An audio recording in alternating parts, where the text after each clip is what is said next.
Hari ini kita akan membahas mengenai adaptasi postpartum pada ibu setelah melahirkan. Jadi kita akan lihat bagaimana perubahan-perubahan secara fisiologis maupun psikologis pada ibu, serta perubahan pada bayi, serta apa saja yang harus dilakukan oleh ibu dan bayi dalam melakukan adaptasi terhadap kehidupan yang baru.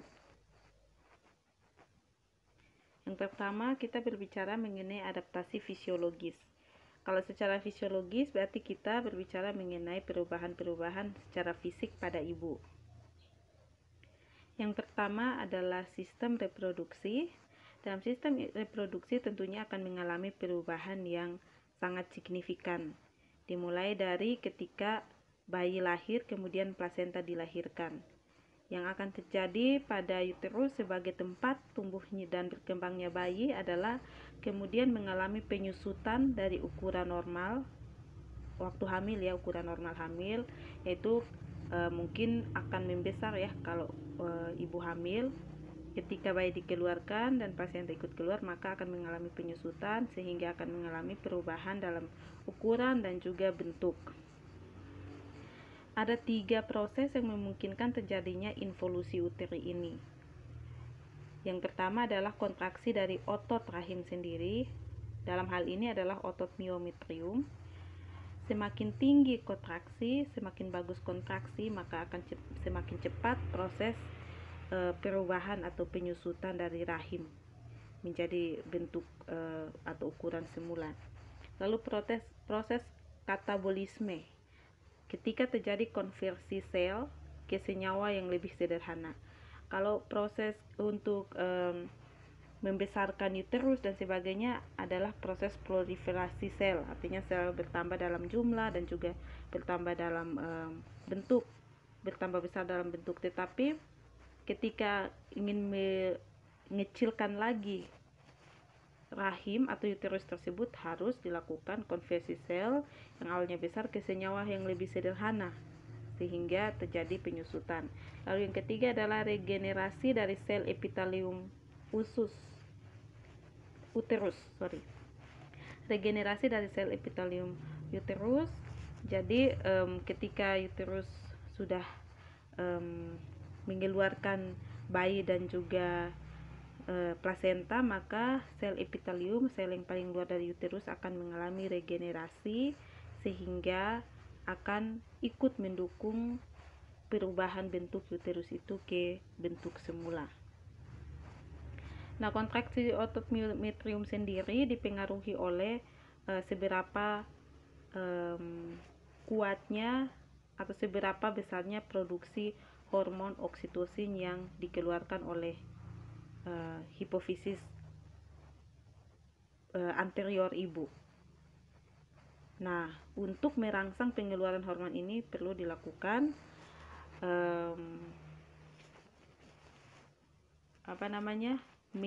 proses menyusui dari ibu ke bayi. Semakin bayi menyusui, semakin besar produksi hormon oksitosin dan semakin bagus kontraksi dari otot myometrium. Hal lain lagi adalah ketika setelah selesai melahirkan plasenta, ibu segera diinjeksi hormon oksitosin dari luar untuk membantu dari hormon kontraksi otot myometrium. Nah, involusi uteri ini dimulai setelah pelepasan dari plasenta. Bagian luar dari lapisan endometrium akan terlepas bersama dengan plasenta sehingga akan ada perlukaan pada lapisan desi-2. Lapisan desi-2, ingat lapisan yang merupakan tempat tertanam atau terimplantasinya plasenta ke bagian maternal ibu. Nah, di bagian desi-2 ini setelah terlepas, lapisan luar akan menjadi nekrotik, kemudian mungkin akan terlepas dan keluar lewat jalan lahir yang disebut dengan lokea. Lokea ini bisa berganti warna sesuai dengan tahap penyembuhan dari si desi-2 ini. Sedangkan lapisan dalam dari desi-2 akan beregenerasi menjadi endometrium yang baru untuk menyiapkan proses ovulasi dan juga proses menstruasi yang baru. Proses pemulihan ini berlangsung sekitar 6 minggu, sehingga masa postpartum wanita itu adalah dari hari pertama melahirkan sampai 6 minggu atau sampai 40 hari. Lokasi dari fundus uteri sendiri menunjukkan normal atau tidaknya proses involusi. Sehingga ketika kita melakukan pengkajian fisik pada ibu postpartum, kita harus ikut memeriksa tinggi fundus uteri per hari itu berapa. Biasanya akan menurun 1 cm per hari. Sehingga pada hari ke-14 biasanya sudah tidak teraba lagi. Normalnya seperti itu. Jika lokasi fundus uterus tidak sesuai dengan standar normalnya seperti ini, maka hal tersebut menunjukkan bahwa proses involusi tidak berjalan sesuai dengan semestinya. Kita akan lihat bagaimana hasil pengkajian normal maupun hasil pengkajian yang tidak normal dari uterus, dari fundus uterus. Secara normal, uterus akan teraba berkontraksi dengan kuat. Nah, ketika fundus teraba lembek, tidak berkontraksi atau sulit dipalpasi, maka hal tersebut adalah hasil pengkajian abnormal yang disebut dengan atoni uteri. Atoni uteri adalah penyebab utama perdarahan pada ibu postpartum. Apa yang harus kita lakukan?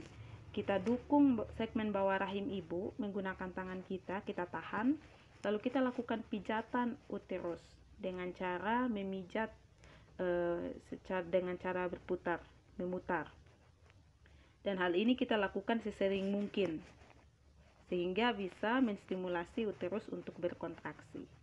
Nah, jika kita dapatkan hasil atau dapatkan data bahwa uterus itu ketika dipijat berkontraksi, tetapi ketika pijatan dihentikan tidak berkontraksi, maka itu juga adalah salah satu hasil pengkajian abnormal. Harusnya uterus setelah tanpa pijatan pun akan tetap berkontraksi. Sehingga yang harus kita lakukan selain menahan segmen bawah rahim ibu dan melakukan pijatan, kita juga berikan tekanan untuk mengeluarkan darah. Kemungkinan masih ada darah yang cukup banyak tertahan di dalam uterus, dan juga kita berikan pemberian oksitosin sesuai dengan dosis. Lalu, bagaimana dengan letak fundus uteri? Secara normal, fundus uteri terletak pada umbilikus atau di bawahnya umbilikus dan harus berada di tengah atau di midline. Nah, kalau fundus terletak di atas atau bergeser dari midline, maka kemungkinan bagian dari kandung kemih ibu mengalami distensi, sehingga kita perlu untuk mengkaji eliminasi urin dari ibu. Kalau urinnya banyak, penuh, tetapi ibu tidak memiliki keinginan untuk berkemih, itu karena pengaruh hormon progesteron, maka kita bantu ibu untuk melakukan buang air kecil, kita pasang kateter jika diperlukan. Lalu kita kaji lagi tinggi fundus uteri setelah kandung kemih kosong. Nah, bahayanya jika fundus uteri ini tidak berada pada tempatnya, itu dapat mempengaruhi kontraksi dari uterus.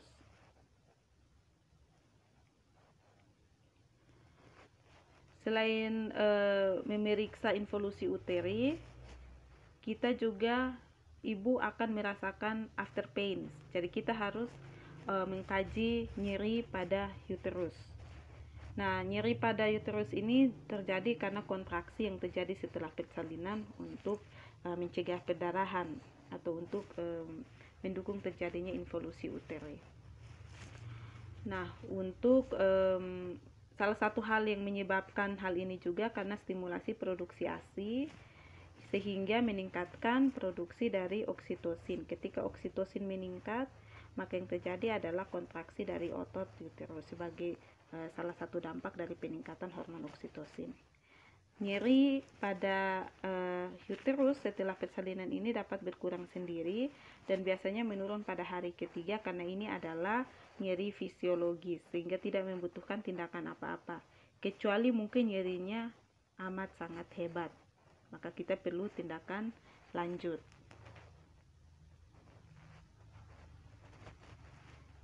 Nah, selain nyeri, kita juga perlu mengkaji pengeluaran yang biasanya terjadi pada ibu setelah melahirkan. Hal ini masih terkait dengan involusi uteri. Pengeluaran tersebut disebut dengan lokea, entah itu darah ataupun pengeluaran sisa-sisa sel epitelium maupun sel mukosa dari desidua, semuanya akan keluar melalui jalan lahir. Normal atau tidaknya lokea, pengeluaran lokea ini menunjukkan apakah involusi uteri berjalan dengan baik atau tidak. Nah, kita bisa memeriksa lokea ini berdasarkan waktu pengeluaran dan juga warna dari lokea tersebut. Nah, pada hari pertama dan ketiga biasanya yang keluar adalah lokea rubra yang didominasi oleh darah, sedikit sel desidua dan mukus, dan berwarna merah kehitaman. Jadi kalau warnanya bukan merah kehitaman, mungkin merah menyala, merah terang ya, maka itu tidak fisiologis, artinya terjadi perdarahan.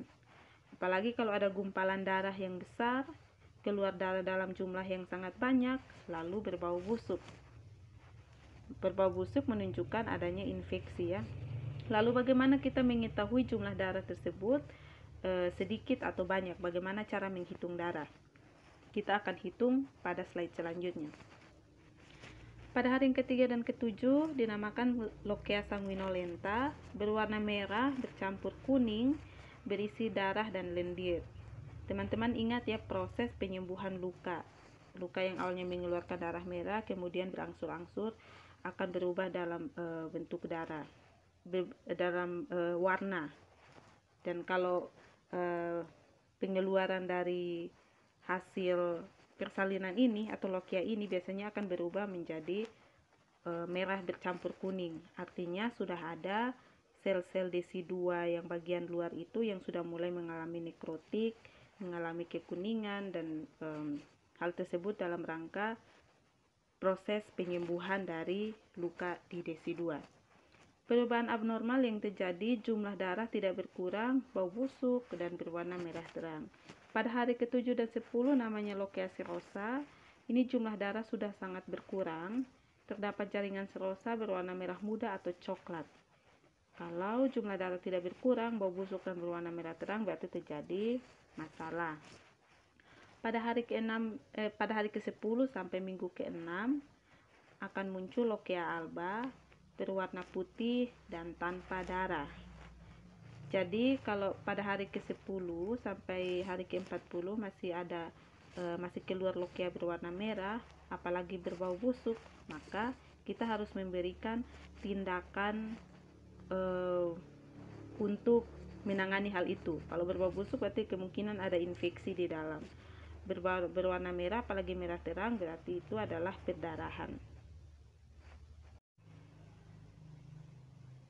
Bagaimana cara mengukur jumlah lokea? Tentunya pada saat ibu melahirkan maupun saat ibu memulihkan diri di ruang perawatan, pasti tidak akan efektif jika menggunakan ukuran misalnya timbangan. Walaupun sebenarnya timbangan adalah yang paling akurat dalam menentukan jumlah ya, berat dari perdarahan yang keluar.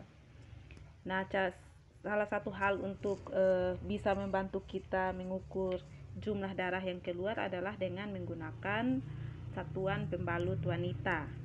Apakah dalam satu hari ibu mengganti pembalut 2 atau 3 kali? Karena itu akan memudahkan kita untuk menghitung berapa banyak cc darah yang keluar. Kita gunakan misalnya rata-rata pembalut itu bisa menampung 50 cc misalnya, maka kita tinggal kalikan saja, misalnya 4 kali mengganti pembalut yang penuh, maka sekitar 200 cc yang keluar dalam satu hari. Nah, pada ibu postpartum maupun ibu bersalin, perdarahan itu dipengaruhi oleh jenis persalinan. Kalau persalinannya spontan, maka perdarahan normalnya maksimal adalah 500 cc per 24 jam. Tetapi kalau persalinannya adalah persalinan sesar atau operasi, maka perdarahan normalnya maksimal adalah 1000 cc. Nah, ketika kita melakukan pengkajian kepada ibu postpartum dan kita akan melakukan pengukuran jumlah lokea, maka kita lakukan per jam. Kita bisa lakukan per jam, misalnya 1 jam setelah melahirkan kita periksa berapa banyak pembalut yang penuh. Biasanya setelah melahirkan ibu akan diberikan pakaian dalam yang sudah dilapisi dengan pembalut, 2 pembalut, karena biasanya setelah melahirkan adalah waktu di mana perdarahan dapat terjadi dengan banyak.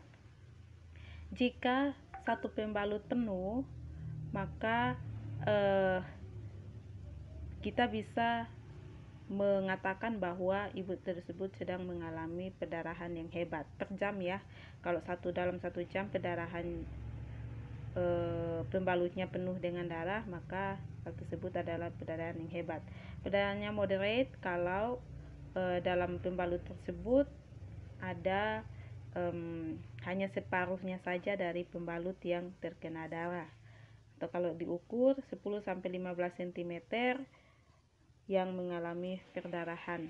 Nah, kita harus mempertimbangkan waktu persalinan. Tentunya saja kalau baru 24 jam postpartum berarti perdarahan yang banyak merupakan hal yang wajar. Jadi kita harus memikirkan waktu persalinan dan juga waktu pengkajian jumlah lokea atau jumlah darah yang keluar. Lalu jenis persalinan sudah saya jelaskan tadi dan posisi ibu saat pengkajian. Ibu ketika berdiri, lebih banyak berdiri dibandingkan lebih banyak tidur akan mempengaruhi banyaknya darah yang keluar. Tentunya berhubungan dengan gravitasi atau daya gravitasi terhadap tubuh ibu. Jadi kalau ketika kita melakukan pengkajian dan sebelumnya ibu lebih banyak berjalan atau lebih banyak duduk dan berdiri, maka kemungkinan darah yang keluar atau lokea yang keluar akan lebih banyak dibandingkan dengan pada saat ibu tidur. Ketika kita melakukan pengkajian sebelumnya ibu dalam keadaan tidur telentang. Itu untuk indikator pengukuran jumlah lokea. Lalu organ selanjutnya yang mengalami perubahan fisiologis pada saat postpartum adalah serviks. Serviks sendiri adalah organ yang menghubungkan antara uterus dan juga vagina atau jalan lahir. Serviks ini membuka hingga bayi dapat dikeluarkan atau dilahirkan. Nah, ketika selesai dilahirkan, biasanya serviks akan berdilatasi, bengkak, dan juga mungkin terjadi memar. Setelah bayi lahir, biasanya serviks belum bisa langsung kembali ke ukuran semula. Tangan masih bisa masuk ke rongga rahim. Setelah 2 jam, maka kita masih bisa mengukur pintu serviks sekitar 2-3 jari atau sekitar 2-3 cm masih membuka. Pada akhir minggu pertama, diameter serviks akan menutup menjadi kurang lebih 1 cm dan biasanya akan menutup sempurna pada minggu ke-6 postpartum. Walaupun demikian, bentuk dari serviks ini tidak akan sama persis seperti ketika ibu belum melahirkan. Ketika ibu belum melahirkan, bentuk serviks akan bulat dan mulus, tetapi ketika selesai melahirkan, pada ibu yang sudah pernah melahirkan, bentuk serviks itu akan berbentuk seperti sedikit pipih. Seperti itu. Lalu organ selanjutnya adalah vagina. Biasanya vagina itu adalah organ yang bisa terjadi edema ataupun perlukaan-perlukaan kecil ketika terjadi persalinan. Nah, karena di vagina itu biasanya ada ruga-ruga yang merupakan bantalan dan juga lipatan-lipatan dari lapisan epitelium vagina yang bisa meningkatkan kenyamanan pada saat berhubungan seksual. Maka ketika terjadi persalinan, ruga-ruga tersebut akan meregang, tentu saja untuk menyesuaikan pengeluaran dari bayi. Ketika meregang itu dan setelah selesai persalinan, maka tidak mudah bagi vagina untuk kembali ke posisi semula. Ruga baru bisa muncul lagi setelah 3 atau 4 minggu. Dan pemulihan epitelium vagina mencapai 6-10 minggu setelah persalinan. Nah, ketika terjadi peregangan itu, mukosa vagina bisa menjadi atrofik. Ini pun terjadi karena kekurangan hormon estrogen setelah persalinan. Ingat ya, setelah persalinan, kadar hormon estrogen dan progesteron akan mengalami penurunan dengan signifikan. Sehingga hormon oksitosin yang akan meningkat.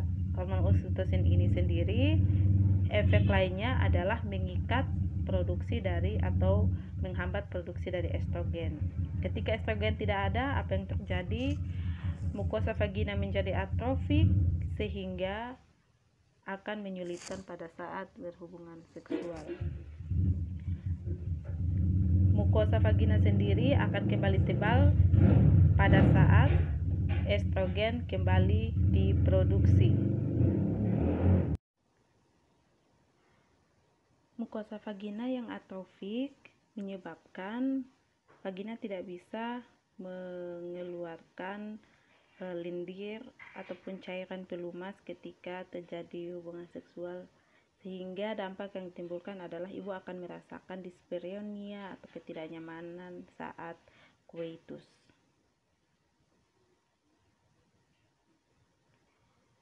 Organ selanjutnya yang perlu diperhatikan adalah perineum. Biasanya terjadi edema dan bisa juga memar, apalagi jika terdapat luka episiotomi. Untuk penyembuhannya sendiri berkisar 2-3 minggu dan dapat sembuh total dalam 4-6 bulan. Terdapat 4 derajat dari luka episiotomi. Jadi tingkat penyembuhan juga bergantung pada derajat berapa luka tersebut. Derajat 1 atau stadium 1, luka episiotomi hanya meliputi lapisan mukosa luar saja, jadi seperti robekan kecil ketika bayi berusaha untuk keluar. Lalu stadium 2 atau derajat 2, mukosa vagina, kulit perineal dan otot perineum juga ikut sobek. Pada derajat 3, sama seperti stadium 2 dengan kerusakan mencapai bagian luar dari sphincter ani, jadi lebih luas lagi kerusakannya, bahkan sampai kepada sphincter ani, di mana sphincter ani itu bertugas untuk mengontrol keinginan untuk buang air besar. Dan yang paling berat derajatnya adalah derajat 4 atau stadium 4, mencapai sphincter ani dan mukosa rectum. Kalau sudah seperti ini, maka kita perlu untuk melakukan tindakan jahitan yang cukup teliti dan juga cukup bagus untuk mempercepat penyembuhan. Masalah yang dapat terjadi pada ibu dengan masalah perineum ini adalah ketidaknyamanan atau nyeri. Yang dapat kita lakukan untuk mengurangi nyeri tersebut adalah dengan melakukan kompres dingin atau melakukan perawatan perineum dan juga menggunakan analgetik dan lain-lain. Ketika melakukan pengkajian di perineum, kita harus melihat tanda-tanda infeksi. Nah, tanda-tanda infeksi yang ada di perineum pada luka episiotomi maupun luka di perineum itu dapat kita kaji menggunakan pengkajian REDA: redness, edema, ecchymosis, discharge, dan approximation. Untuk redness, kita lihat apakah ada kemerahan atau tidak. Karena kemerahan biasanya merupakan respon inflamasi yang bisa berujung pada infeksi jika inflamasi tersebut tidak teratasi dengan baik, atau jika ada mikroorganisme yang kemudian menginfeksi daerah tersebut. Lalu edema, terjadi kerusakan jaringan sehingga terjadi pembengkakan pada jaringan yang dijahit. Ecchymosis dan juga discharge, terjadi kerusakan pada jaringan, kematian jaringan, kemudian sehingga bisa menimbulkan muncul nanah ataupun pus dari lokasi jahitan yang ada, sehingga ketika kita melakukan palpasi, maka lokasi jahitan tersebut akan terasa lebih lunak dari bagian-bagian lainnya dan akan terasa lebih hangat. Lalu approximation, bagaimana keadaan tepi luka? Seharusnya dalam proses penyembuhan semakin lama tepi lukanya semakin rapat, sehingga ketika timbul dan tumbuh jaringan-jaringan fibrinogen yang baru, maka luka akan cepat untuk bersatu atau menyatu. Tetapi jika tidak, maka akan semakin lama kulit menyatu. Untuk ovulasi dan menstruasi sudah sekilas kita bahas di depan. Ini berkaitan dengan kembalinya diproduksi hormon estrogen. Nah, hormon estrogen dapat kembali diproduksi dengan maksimal ketika hormon oksitosin sudah mulai berkurang dari tubuh ibu. Ovulasi ditandai dengan mens pertama postpartum dan biasanya terjadi setelah 6-10 minggu. Tetapi ketika seorang ibu bersalin menyusui secara eksklusif, maka dampak atau efek samping positif dari menyusui eksklusif tersebut dapat memperlambat ovulasi dan menstruasi hingga 6 bulan. Kenapa? Karena ketika menyusui eksklusif, maka hormon oksitosin akan meningkat dalam peredaran darah ibu sehingga dapat menghambat produksi estrogen dan menghambat ovulasi. Untuk laktasi atau proses menyusui sendiri sudah dimulai sejak masa kehamilan, di mana estrogen dan progesteron menyiapkan payudara selama kehamilan. Nah, tingginya estrogen dan progesteron ini menghambat prolaktin yang juga meningkat. Jadi, selama kehamilan prolaktin untuk mempersiapkan produksi ASI juga meningkat, tetapi tidak segera dapat bekerja dengan maksimal karena dihambat oleh estrogen dan progesteron. Setelah persalinan dan estrogen dan progesteron menurun, maka prolaktin mulai memproduksi ASI. Semakin menyusui, semakin banyak produksi ASI. Kenapa? Karena semakin menyusui, anak semakin menghisap, maka oksitosin akan semakin banyak dikeluarkan. Oksitosin itu adalah hormon yang disebut juga dengan hormon cinta. Ketika seseorang semakin intim, sebagai contoh ketika hubungan antara ibu dan bayi adalah hubungan yang sangat intim, maka hormon oksitosin akan dikeluarkan dengan sangat maksimal sehingga memungkinkan ASI keluar dari alveoli ke saluran lactiferus, sehingga ketika semakin menyusui semakin banyak produksi ASI yang keluar seperti itu. Oksitosin sendiri dampak lainnya adalah dapat mencegah perdarahan. Untuk sistem kardiovaskuler, teman-teman ingat ya, ketika ibu mengalami kehamilan, maka akan terjadi peningkatan volume plasma darah, sehingga cardiac outputnya terkadang biasanya mengalami penurunan, kadang terjadi hipotensi. Nah, pada saat selesai melahirkan, maka bayi dan juga plasenta keluar, maka akan terjadi penurunan tekanan dari bayi dan juga janin, sehingga cardiac output kembali mengalami peningkatan. Proses pengembalian darah dari ekstremitas ke jantung menjadi lebih maksimal. Nah, volume plasma kemudian akan berkurang melalui diuresis dan diaforesis. Diuresis merupakan proses keluarnya urin, sedangkan diaforesis misalnya melalui keringat, melalui darah yang keluar, lalu melalui hal-hal lain, misalnya lewat pori-pori dan sebagainya. Output urin sendiri berkisar antara 3000 ml per hari. Artinya ibu akan BAK atau buang air kecil dengan sangat sering pada awal-awal persalinan pada masa postpartum. Jadi kalau ibu setelah masa postpartum buang air kecil dengan sering, maka hal tersebut adalah hal yang wajar. Jadi ketika sudah tidak terjadi kehamilan, maka proses untuk melakukan retensi air maupun retensi sodium sudah tidak akan dilakukan. Retensi air dan sodium itu sendiri merupakan proses dari proses dari perubahan hormon yang terjadi dan berhubungan dengan sistem perkemihan uri, sistem di ginjal. Selanjutnya adalah mengenai sistem hematologi. Pada saat postpartum, ibu mungkin akan mengalami peningkatan leukosit pada beberapa jam pertama setelah postpartum.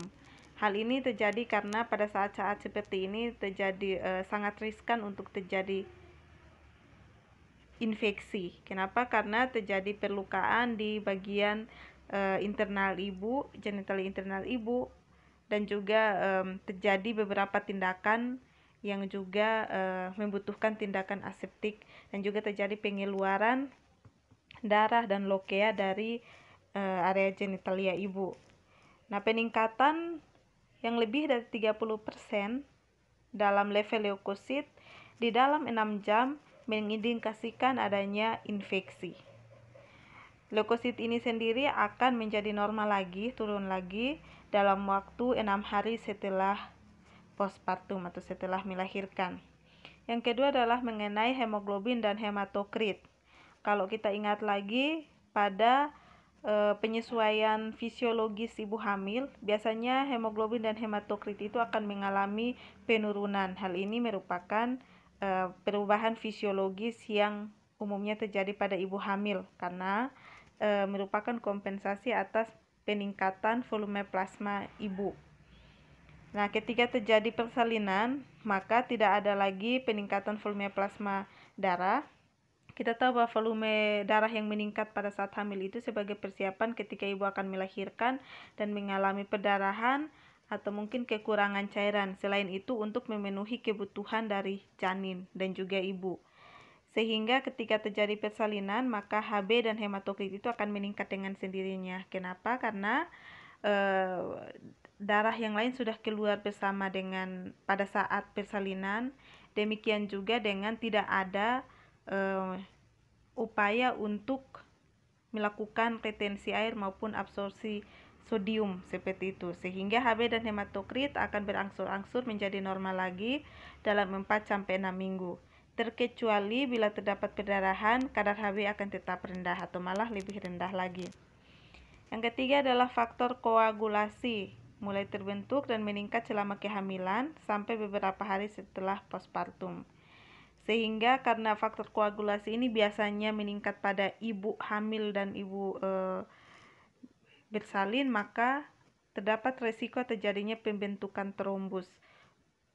Sehingga ketika kita melakukan pengkajian, kita harus betul-betul meyakinkan bahwa hasil pengkajian kita membuktikan ibu tidak memiliki resiko atau tidak terkaji memiliki tromboflebitis. Biasanya kita akan memeriksa bagian dari ekstremitas ibu, terus melihat pembuluh darahnya apakah ada tanda-tanda tromboflebitis atau tidak. Karena jika terjadi pembentukan trombus pada pembuluh darah, maka yang terjadi adalah aliran darah yang tidak lancar sehingga bisa berbahaya bagi ibu.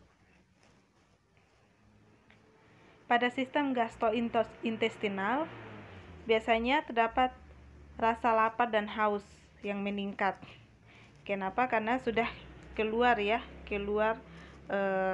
isi dari uterus itu, bayi dan juga plasenta, sehingga rongga abdomen menjadi kosong. Jadi kalau misalnya kita ingat lagi ketika ibu masih hamil, uterus akan membesar sehingga menekan usus, sehingga perjalanan makanan akan menjadi terhambat, lama baru dikeluarkan lagi seperti itu.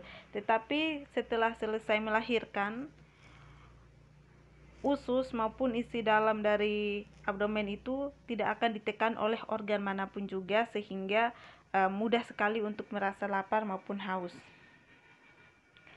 Nah, konstipasi pada awal masa postpartum sendiri bisa terjadi dan dipengaruhi oleh hormon dan asupan makanan dari ibu. Jadi ibu harus mulai beradaptasi lagi dengan asupan makanan, cara makan, pola makan, dan sebagainya. Apalagi ketika pada masa ini ibu masih tetap membutuhkan asupan gizi yang lebih untuk bayinya juga. BAB sendiri biasanya terjadi setelah 8 hari postpartum.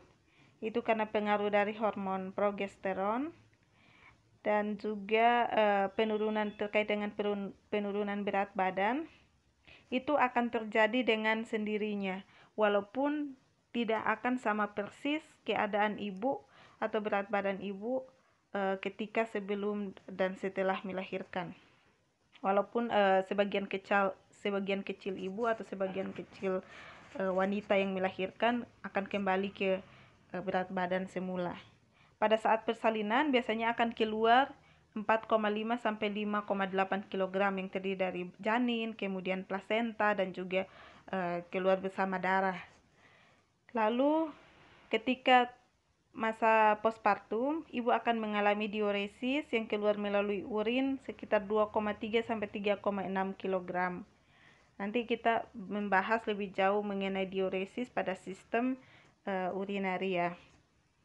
Lalu penurunan berat badan sendiri juga diakibatkan oleh involusi uteri dan pengeluaran lokea.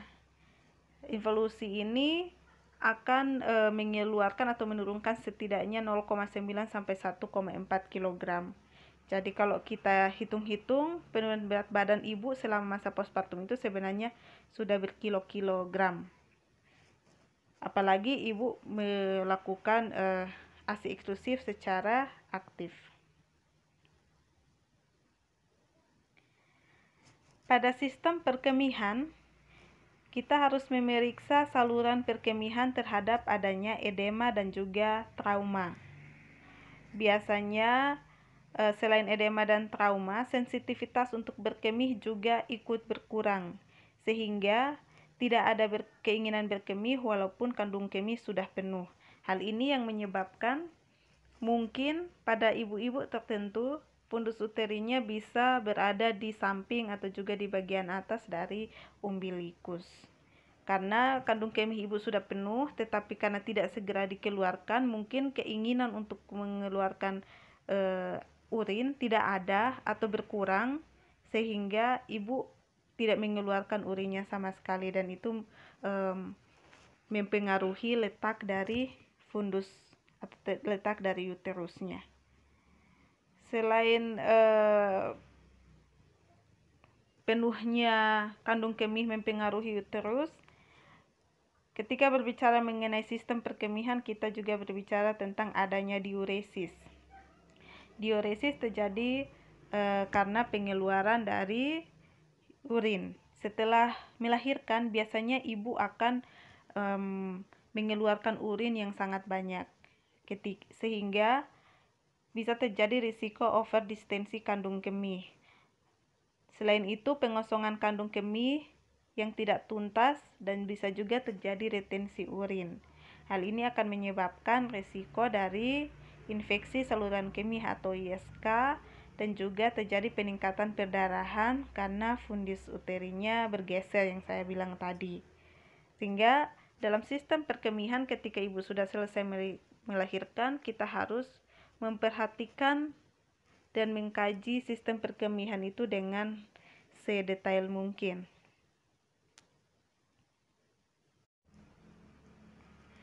Untuk muskuloskeletal sendiri, adanya kelelahan pada nyeri pada bahu, leher, lengan ibu biasanya terjadi setelah melahirkan. Hal ini merupakan dampak atau efek dari proses persalinan yang memakan waktu yang cukup lama dan menguras energi ibu. Nah, yang bisa kita lakukan adalah memberikan pijatan-pijatan pada bagian-bagian tertentu seperti bahu, leher, dan lengan dari ibu. Atau juga memberikan kompres hangat untuk memberikan efek relaksasi. Selain itu, dinding abdomen akan terasa lunak, lembek, dan lemah. Hal ini yang menyebabkan kenapa biasanya kalau ibu-ibu melahirkan, setelah melahirkan itu abdomennya akan berbeda dengan ibu yang belum pernah melahirkan sama sekali. Mungkin bentuk abdomennya akan menjadi lebih besar dari ibu yang belum pernah melahirkan dan juga teraba lembek, lunak, dan lemah. Yang harus kita lakukan adalah mengajarkan kepada ibu untuk melakukan senam nifas. Senam nifas ini bertujuan untuk menguatkan kembali dinding abdomen dari si ibu. Selain itu ada risiko terjadi diastasis rectus abdominis. Diastasis rectus abdominis adalah terpisahnya otot dari abdomen bagian depan. Otot rectus ya. Jadi karena ketika hamil, ibu akan mengalami peregangan pada otot abdomen untuk menyesuaikan besarnya janin. Ketika keluar, mungkin otot tersebut sudah dalam keadaan terpisah. Sehingga ketika pengkajian kita juga harus memastikan apakah terjadi diastasis rectus abdominis atau tidak. Dan intervensi yang bisa kita lakukan adalah senam nifas juga. Untuk sistem intergumen di bagian kulit, kalau selama hamil ibu akan mengalami hiperpigmentasi pada beberapa area, maka hiperpigmentasi tersebut akan hilang dengan sendirinya. Kebanyakan linea nigra dan kloasma akan hilang, lalu stria gravidarum akan berlangsung hilang tapi mungkin tidak 100%. Tergantung pada ibunya. Biasanya kalau semakin bagus ibu melakukan perawatan dari luar ataupun melakukan senam, itu akan berpengaruh juga. Lalu sistem neurologi, ibu mungkin biasanya akan merasakan gangguan rasa nyaman, nyeri, lemas, gangguan pola tidur, dan sebagainya. Itu berdasarkan efek dari adaptasi fisiologis terhadap sistem-sistem yang lain yang kemudian mempengaruhi reseptor dari rasa nyeri, rasa nyaman, kemudian mengganggu pola tidur, mengganggu kenyamanan diri dari si ibu.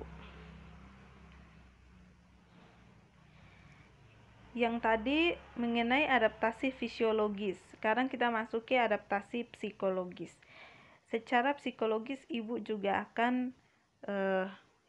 harus beradaptasi terhadap keadaan setelah melahirkan. Yang menjadi ruang lingkup dari adaptasi psikologis ini adalah adanya transisi menjadi orang tua dan juga adanya keterikatan antara ibu dan anak. Jadi ketika ibu hamil dan selesai melahirkan, maka masa postpartum ini adalah masa yang sangat penting karena dalam masa ini ibu mulai belajar bagaimana menjadi orang tua, entah itu ibu maupun ibu dan suami sebagai keluarga untuk mengasuh anak. Dan kadang masa ini disebut juga dengan trimester 4 karena ini masih merupakan kelanjutan dari masa setelah kehamilan dan persalinan.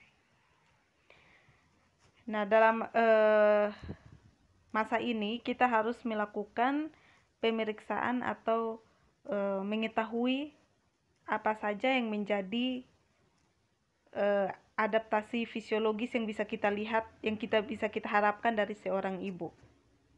Indikator dari adaptasi psikologis ini adalah adanya keterikatan antara ibu dan anak. Nah, dapat kita ukur dari bondingnya ibu dan anak seperti apa, attachment, mother touch, dan verbal behaviors. Bonding adalah keterikatan awal dari orang tua, apa yang orang tua rasakan mengenai anak. Apakah anak ini adalah anak yang sangat diharapkan? Apakah anak ini adalah hadiah dari Tuhan? Apakah anak ini adalah suatu kebahagiaan? Itu adalah bonding. Berbeda dengan attachment. Kalau attachment adalah proses kelekatan atau ikatan antara orang tua dan anak, atau antara ibu dan anak. Biasanya attachment ini dimulai ketika ibu diajarkan untuk melakukan inisiasi menyusu dini. Itu anak dan ibu mulai untuk pertama kalinya melakukan attachment setelah persalinan. Lalu mother touch, sentuhan ibu. Bagaimana ibu membelai anaknya, bagaimana ibu menggendong anaknya, mengusap pipinya atau kepalanya dan sebagainya. Sentuhan ibu harus diperlihatkan dalam hubungan antara ibu dan anak. Lalu verbal behaviors atau kebiasaan verbal, bagaimana ibu memberikan kata-kata atau mengungkapkan isi hatinya mengenai anak. Keempat hal ini merupakan indikator apakah keterikatan antara ibu dan anak itu sudah berjalan dengan normal atau tidak.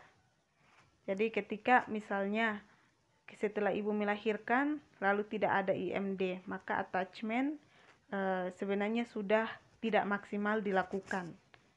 Bisa dilakukan setelah itu, tetapi harusnya sejak awal ketika selesai melahirkan dilakukan sesegera mungkin. Nah, untuk ibu sendiri ada 3 proses adaptasi untuk beradaptasi terhadap kondisi psikologis yang terjadi setelah masa postpartum, yaitu taking in phase, fase taking in, fase taking hold, dan fase letting go. Untuk fase taking in, biasanya ibu fokus pada diri sendiri, bersifat pasif, dan lebih banyak mendapatkan pertolongan seperti itu. Jadi ketika ibu dalam fase taking in ini, ibu akan mendapatkan banyak pertolongan dari keluarga, mungkin dari ibu, mungkin dari suami, misalnya melakukan semua urusan rumah tangga, memasak, mencuci pakaian dan sebagainya dilakukan oleh keluarga.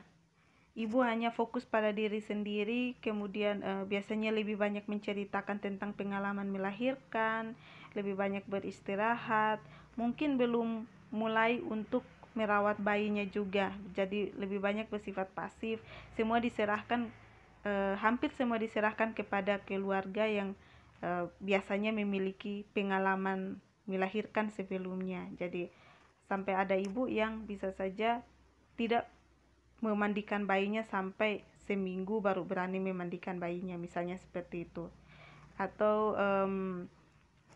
palingan hanya menggendong bayinya kemudian menyusui, tapi itu pun masih dengan bantuan dari orang lain. Pada masa ini ibu memiliki tugas untuk mengintegrasikan kelahiran kepada kenyataan. Jadi ibu harus menerima bahwa proses kelahiran sudah selesai dan sekarang saatnya untuk mengasuh anak. Banyak ibu yang gagal dalam proses ini menyebabkan ibu tidak bisa menerima anaknya dengan baik, dan hal ini menyebabkan yang namanya postpartum blues. Jadi ada gangguan emosional, psikologis yang terjadi pada saat postpartum. Lalu taking hold, pada masa ini ibu lebih mandiri dan mulai memperhatikan status bayi. Tetapi karena ibu mulai memiliki keinginan untuk merawat bayi, bisa saja ada kecemasan terkait peran yang dibuat. Apakah ibu tersebut sudah melakukan perannya dengan baik atau tidak. Mungkin banyak kecemasan yang harusnya tidak perlu dicemaskan, tetapi ibu sangat memperhatikan hal itu sehingga timbul dalam bentuk masalah kecemasan. Sebagai contoh, ketika ibu harus merawat bayi dan harus memberikan ASI, dan mungkin saja ASINya belum keluar, apa yang ibu harus lakukan? Itu semua adalah hal-hal yang bisa menyebabkan ibu cemas. Walaupun sebenarnya kalau ASI tidak keluar pada 1-2 hari pertama itu tidak apa-apa, karena bayi masih memiliki cadangan lemak dan cadangan karbohidrat untuk digunakan untuk memberikan energi pada bayi. Tetapi ibu sudah sangat cemas memikirkan hal tersebut, apakah dia sudah gagal menjadi ibu ataukah seperti itu. Biasanya ibu akan merasakan kecemasan yang tinggi. Ini juga kalau gagal dalam fase ini, ibu akan mengalami gangguan yang sama, misalnya gangguan postpartum blues atau depresi pada saat depresi postpartum. Lalu fase letting go. Pada fase letting go ini ibu akan mulai melepaskan idealisme persalinan. Jadi misalnya mereka belum pernah tahu mereka menginginkan seorang anak laki-laki, ternyata yang lahir anak perempuan, maka mereka akan mulai melepaskan idealisme tersebut. Harusnya ini anak perempuan, anak laki-laki, tapi kok keluarnya anak perempuan. Ya sudah, tidak apa-apa, kita rawat karena ini anak kita juga, seperti itu. Akan kembali fokus kepada pasangan. Mungkin di fase ini ibu akan mulai memperhatikan pasangan juga, lalu mulai kembali bekerja. Pada fase ini ibu memiliki tugas untuk mulai berani melepaskan anak untuk diasuh oleh orang lain, mungkin babysitter atau mungkin keluarga yang dipercaya.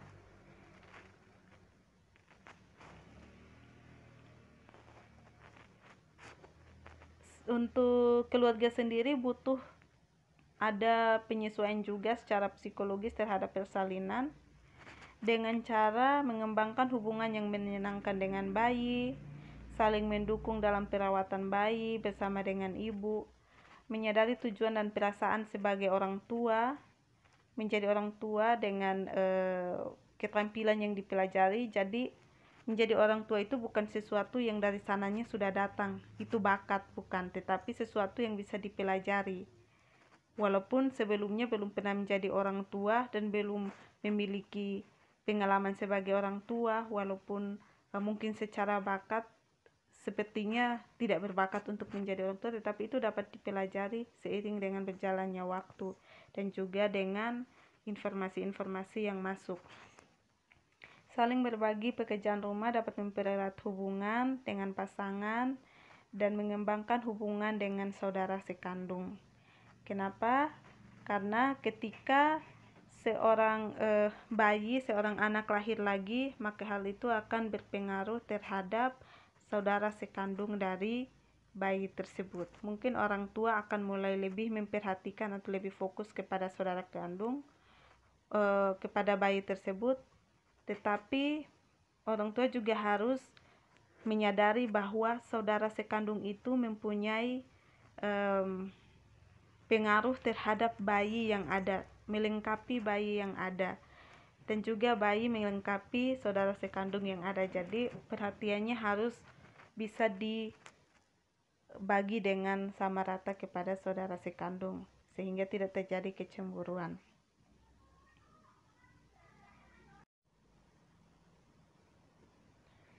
Setelah kita lihat adaptasi secara fisiologis dan juga psikologis dari ibu maupun pasangan sebagai orang tua terhadap bayi, maka kira-kira masalah apa saja yang bisa muncul, tentunya sesuai dengan hasil pengkajian yang kita peroleh. Biasanya masalah yang akan muncul seperti risiko infeksi pada ibu, nyeri atau ketidaknyamanan, ada perubahan pola tidur, perubahan pola berkemih. Biasanya ibu yang baru melahirkan akan berkemih dengan lebih sering dibandingkan dengan sebelumnya, yang merupakan proses diuresis.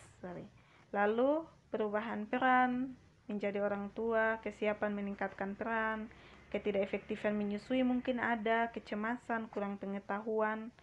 Masalah-masalah tersebut bisa muncul dalam pengkajian yang kita lakukan terhadap ibu postpartum. Lalu intervensi apa yang bisa kita berikan? Intervensi yang diberikan harus disesuaikan dengan data yang kita dapatkan atau disesuaikan dengan masalah keperawatan yang kita peroleh. Jika ibu mengalami nyeri, kita bisa menggunakan ice packs untuk memberikan kompres dingin pada area yang sakit. Mungkin di bagian jalan lahir kita bisa menggunakan ice packs untuk memberikan efek vasokonstriksi dan analgetik. Lalu kita bisa melakukan perawatan perineum menggunakan air hangat setelah BAK dan BAB. Kita bisa memberikan atau mengoleskan analgesik dalam bentuk topikal atau dengan disemprotkan. Kemudian untuk posisi duduk dari ibu, kita bisa sarankan supaya merapatkan pantat sebelum duduk atau untuk duduk miring. Kenapa? Agar beban tubuh dari ibu tidak bertumpu pada perineum. Karena perineum sendiri merupakan bagian yang paling berdampak setelah proses persalinan. Mungkin terdapat luka atau mungkin baru dalam proses penyembuhan, sehingga harus dijaga. Lalu meningkatkan perkemihan dengan cara bisa juga dengan memberikan kateterisasi. Meningkatkan perkemihan jika ibunya masih bisa merasakan kapan akan buang air kecil, maka kita fasilitasi dengan biasa, seperti biasa. Tetapi jika ibu tidak memiliki sensasi untuk buang air kecil, maka kita berikan kateterisasi. Kita berikan juga makanan dan minuman karena ibu akan merasa cepat lapar dan haus. Lalu untuk mencegah tromboflebitis, kita usahakan agar ibu melakukan ambulasi atau perpindahan tempat. Ibu harus bergerak sesegera mungkin setelah melahirkan. Mungkin untuk ibu post SC atau menggunakan sesar, ibu baru bisa bergerak secara bertahap setelah hari kedua, hari ketiga, dan sebagainya. Tetapi untuk ibu yang melahirkan dengan spontan, ibu harus segera diajarkan untuk melakukan pergerakan ekstremitas dengan cara berpindah tempat, duduk, dan sebagainya. Lalu kita juga bisa memberikan konseling mengenai aktivitas seksual yang bisa dilakukan setelah masa postpartum, kapan waktunya, terus seperti apa dampaknya. Selain itu, perawatan payudara, teknik menyusui itu juga merupakan bagian dari intervensi yang bisa kita berikan kepada ibu. Jika ibu adalah ibu primipara, baru pertama kali melahirkan. Lalu terkait perkembangan bayi, kita mulai dengan bayi baru lahir. Bayi baru lahir normal didefinisikan sebagai bayi yang lahir dengan kehamilan 37-42 minggu, artinya at term, dengan berat badan 2.500-4.000 gram, menangis kuat dan spontan kurang dari 30 detik setelah persalinan dengan nilai Apgar 7-10. Nilai Apgar itu apa? Nanti kita lihat di slide selanjutnya. Jadi ciri-ciri bayi baru lahir normal, berat badannya normal ya, 2.500-4.000 gram, panjang badannya di antara 48-52 cm, lingkar kepala, lingkar dada, denyut jantung, dan respiratori seperti yang sudah tercantum pada slide yang ada. Untuk adaptasi fisiologis bayi baru lahir, secara kardiovaskuler, bayi akan mengalami perubahan pada pembuluh darah sebelum melahirkan dan setelah dilahirkan. Sebelum dilahirkan dan setelah dilahirkan. Jadi kalau sebelum dilahirkan, bayi memiliki sistem peredaran darah dari plasenta yang dihubungkan dengan sistem peredaran darah ibu. Setelah dilahirkan, tali pusar akan dipotong sehingga pada saat tersebut hubungan bayi dengan ibu akan terputus, dengan plasenta akan terputus, dan bayi mulai akan menggunakan sistem peredaran darah orang dewasa. Mari kita lihat peredaran darah janin sewaktu masih berada di uterus. Jadi pada saat masih dikandung, darah akan mengalir dari plasenta melalui vena umbilicalis masuk ke dalam tubuh janin. Ketika berada di tubuh janin, sebagian darah sekitar 50% akan dialirkan ke hati dan sebagian besar melalui ductus venosus akan mengalir ke vena cava inferior dan masuk ke atrium kanan. Dari sini, darah sebagian akan dialirkan melalui foramen ovale masuk ke atrium kiri, kemudian baru masuk ke ventrikel kiri, kemudian dipompakan ke aorta.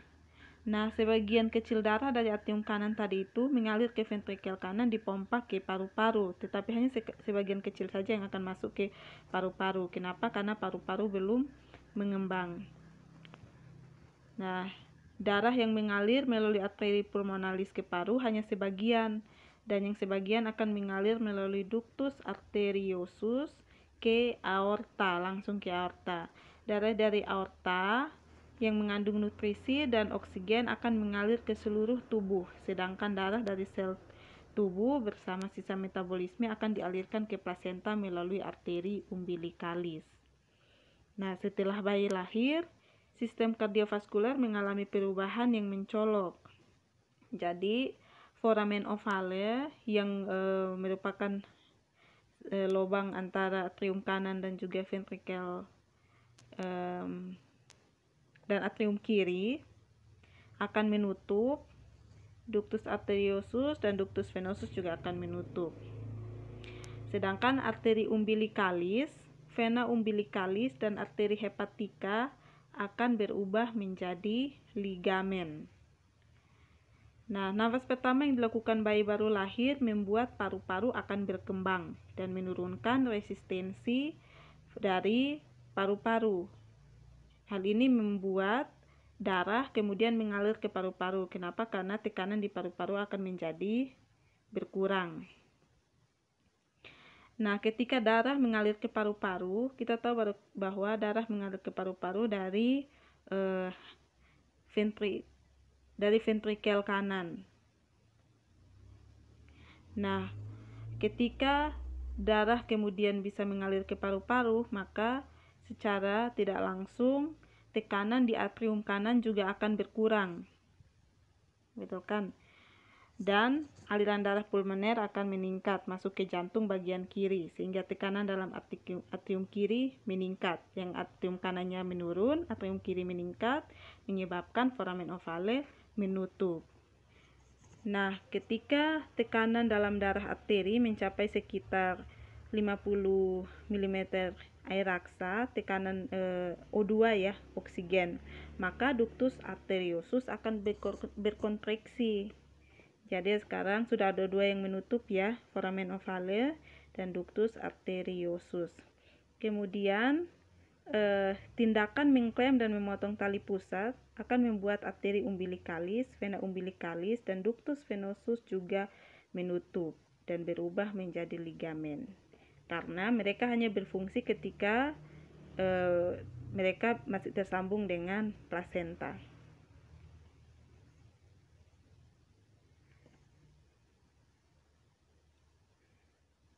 Ini yang terjadi ya, yang tadi saya jelaskan tadi. Jadi yang menutup adalah foramen ovale yang berubah menjadi fossa ovalis.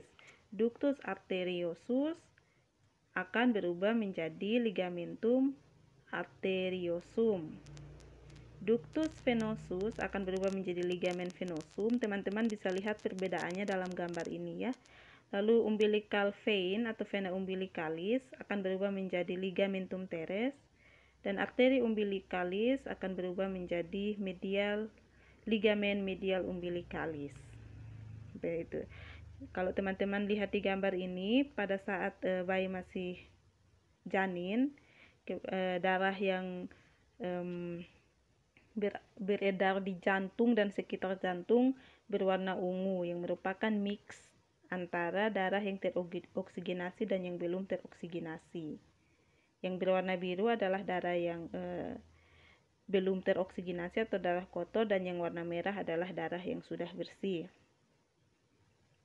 Ketika bayi sudah bernapas dan sudah diklem tali pusarnya, maka peredaran darahnya kemudian menjadi sangat jelas karena semua foramen yang menyebabkan percampuran darah itu kemudian menutup. Untuk sistem pernapasan sendiri sudah sedikit dijelaskan tadi. Jadi, terdapat beberapa stimulus yang menyebabkan atau menstimulasi terjadinya pernapasan. Yang pertama adalah stimulus internal, yang kedua adalah stimulus eksternal. Untuk stimulus internal sendiri, terjadi penurunan tekanan O2, terjadi peningkatan tekanan CO2 dan juga kemoreseptor yang terpengaruh pH atau asam. Ketika PCO2 meningkat, maka tentu saja pH-nya menjadi asam ya, dan kemoreseptor yang terpengaruh pH asam ini akan terstimulasi, sehingga ketiga hal ini akan menyebabkan pesan transmisi yang kemudian ditransmisikan atau dikirimkan ke pusat pernapasan di medula sebagai respon terhadap perubahan-perubahan ini. Karena kita tahu dalam sistem tubuh kita terdapat mekanisme untuk melakukan feedback. Jadi ketika terjadi perubahan, maka langsung otak akan bereaksi untuk memberikan feedback terhadap perubahan tersebut. Jadi ketika ditransmisikan ke pusat pernapasan di medula, diafragma akan distimulasi untuk berkontraksi dan bayi akan menarik napas untuk pertama kalinya. Untuk stimulus eksternal sendiri terjadi karena udara dingin. Untuk pertama kalinya bayi akan keluar dan mulai merasakan udara yang dingin serta adanya sentuhan yang merangsang sensor kulit. Nah, impuls dari sensor kulit dan respon terhadap suara maupun cahaya maupun cuaca, keadaan dingin tersebut mempengaruhi pusat pernapasan, sehingga bayi akan menarik napas untuk pertama kalinya. Kompresi dada selama kelahiran juga mempengaruhi. Jadi ketika terjadi persalinan, maka dada akan mengalami kompresi sehingga bayi akan kehilangan sepertiga dari jumlah cairan di paru.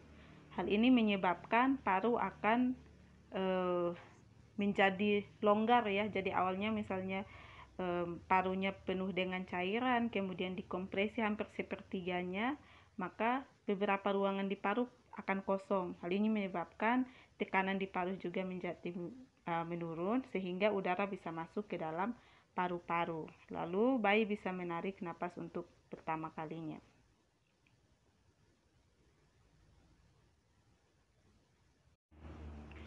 Volume darah bayi baru lahir biasanya bervariasi antara 80 sampai 110 ml per kilogram selama hari pertama dan meningkat 2 kali lipat pada 1 tahun pertama. Nilai rata-rata dari hemoglobin dan juga sel darah merah biasanya lebih tinggi dari nilai normal orang dewasa. Sehingga biasanya kalau kita periksa HB bayi itu adalah 14,5 sampai 22,5 gram per desiliter. HT atau hematokrit sendiri juga bervariasi dari 44 sampai 72%.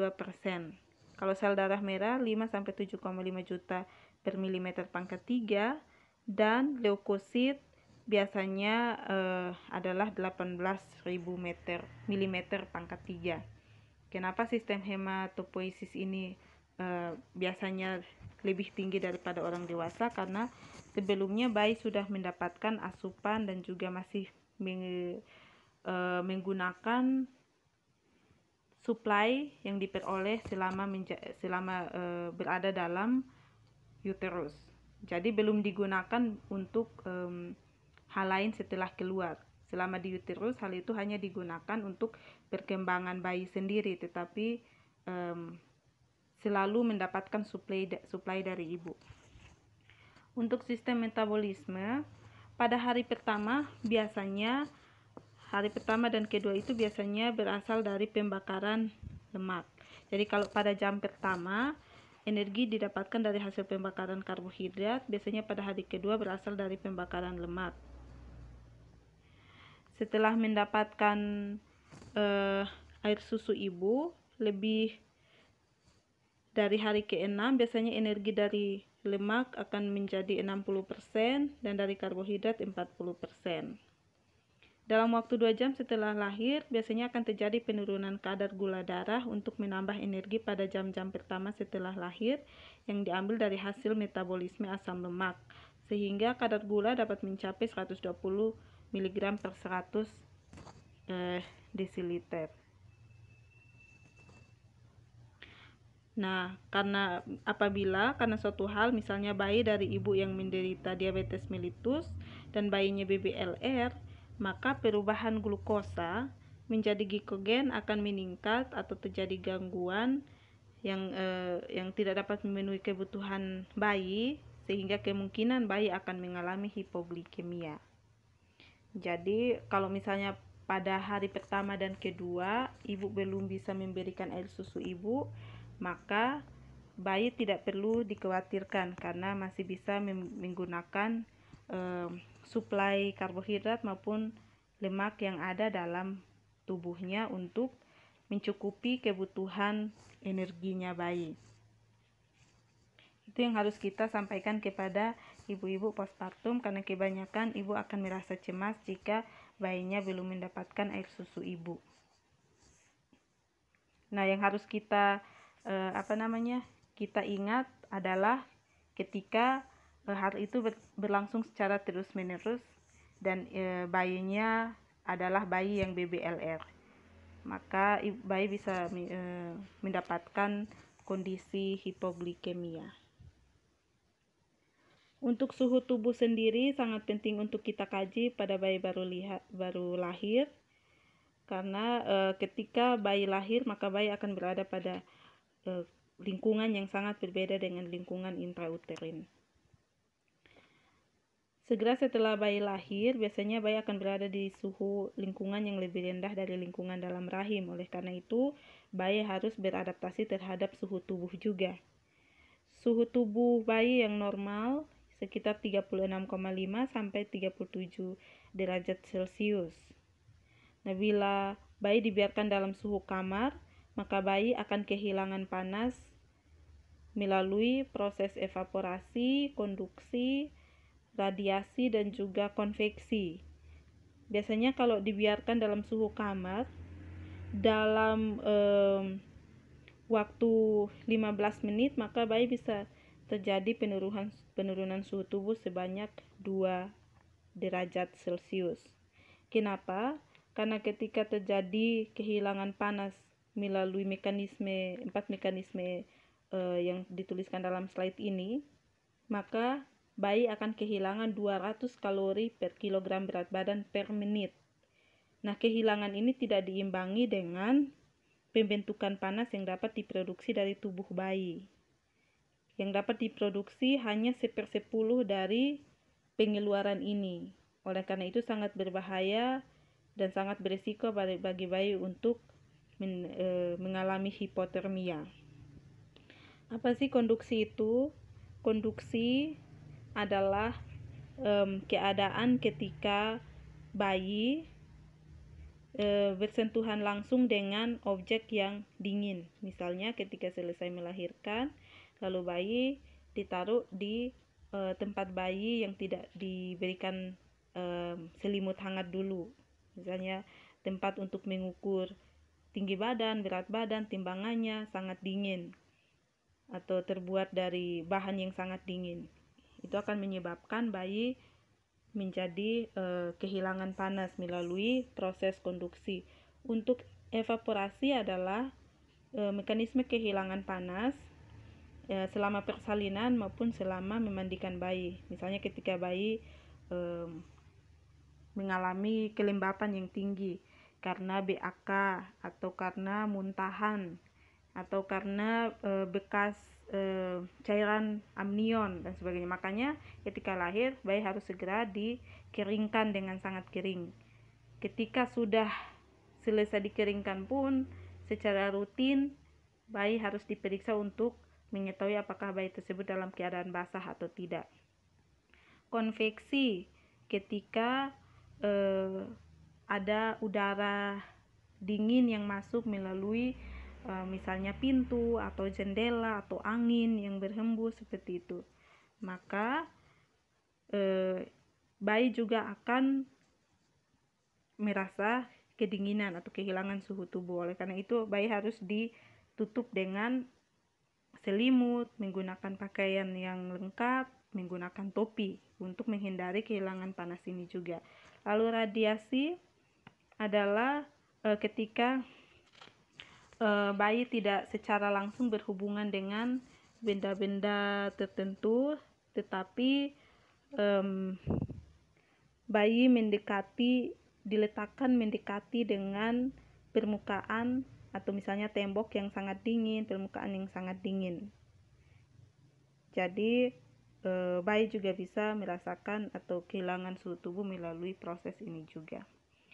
Nah, pembentukan panas yang hanya bisa mencapai 1/10 dari jumlah kehilangan panas akan menyebabkan penurunan suhu 2 derajat Celcius per 15 menit. Nah, suhu yang rendah ini akan menyebabkan metabolisme jaringan yang meningkat, sehingga ketika terjadi metabolisme jaringan yang meningkat, bisa terjadi asidosis metabolik. Nah, kalau asidosis metabolik yang terjadi, artinya PCO2-nya itu sangat tinggi. Nah, sekarang harus diseimbangkan dengan adanya oksigen. Untuk menyeimbangkan hal ini, untuk dapat memenuhi kebutuhan oksigen ini, maka bayi akan berusaha untuk menarik napas yang lebih lagi, respiratorinya mungkin akan meningkat dan sebagainya. Bayi juga akan terjadi asfiksia. Kenapa? Karena oksigennya bisa menjadi hipoksia dulu. Jadi kalau karena jumlah oksigennya rendah, terjadi hipoksia. Selain itu, ketika terjadi metabolisme jaringan yang meningkat, maka akan terjadi gangguan metabolisme asam lemak. Kita tahu bahwa bayi baru lahir pasti akan menggunakan metabolisme asam lemak untuk memenuhi kebutuhannya dulu. Ketika terjadi gangguan metabolisme asam lemak, maka terjadilah hipoglikemia.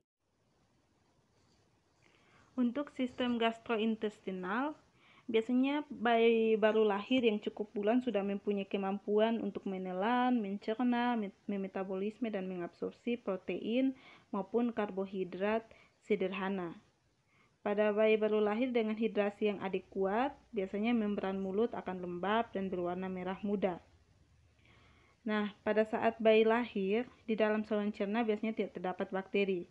Tetapi setelah lahir, karena sudah ada saluran dari mulut sampai ke anus, maka hal ini memungkinkan bakteri dan udara ada di dalam saluran pencernaan bayi, sehingga bising usus sudah dapat kita dengarkan 1 jam setelah lahir.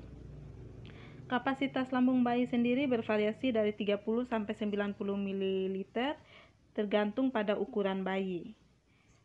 Dan biasanya saat kehamilan 4 bulan, karena alat pencernaan telah terbentuk, maka janin telah dapat menelan air ketuban, mengabsorpsi air ketuban yang terjadi melalui mukosa dari seluruh bagian pencernaannya janin, sehingga sisa absorpsi berupa lanugo dan vernix caseosa akan keluar bersamaan dengan mekonium pada saat bayi lahir. Nah, mekonium ini keluar dalam 1 jam setelah lahir. Apa itu lanugo dan vernix caseosa? Lanugo adalah bulu-bulu halus yang tumbuh dalam pada janin, dan juga vernix caseosa adalah lapisan-lapisan lemak yang biasanya melapisi seluruh tubuh dari janin. Sistem urinarius sendiri biasanya karena ginjal sudah terbentuk di dalam rahim pada bulan keempat, maka urin sudah terbentuk dan dapat diekspresikan ke dalam cairan amnion. Nah, miksi pertama atau perkemihan pertama biasanya terjadi pada 12 jam sampai 24 jam setelah lahir. Kenapa? Karena biasanya bayi sudah dapat berkemih di dalam rahim, walaupun urin tersebut kemudian bercampur lagi dengan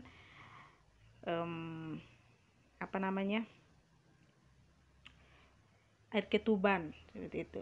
Banyaknya miksi atau urin yang bisa keluar antara 6 sampai 10 kali per hari sesuai dengan indikasi kecukupan intake cairan bayi. Jadi kalau 6 sampai 10 kali berarti intake cairan bayi cukup adekuat ya. Lalu ekspresi urin per harinya itu adalah 15 sampai 20 ml per kilogram berat badan.